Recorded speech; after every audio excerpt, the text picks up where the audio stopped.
Many hydrogen vehicles are currently in various manufacturers' R&D workshops. For their testing and demonstration tours across the territories, refueling options are limited.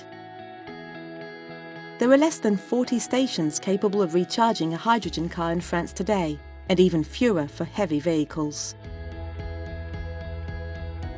Atawey's mobile station, capable of dispensing up to 150 kilograms at a pressure of 350 bar, will allow for the development of these new vehicles on test tracks and testing by future customers.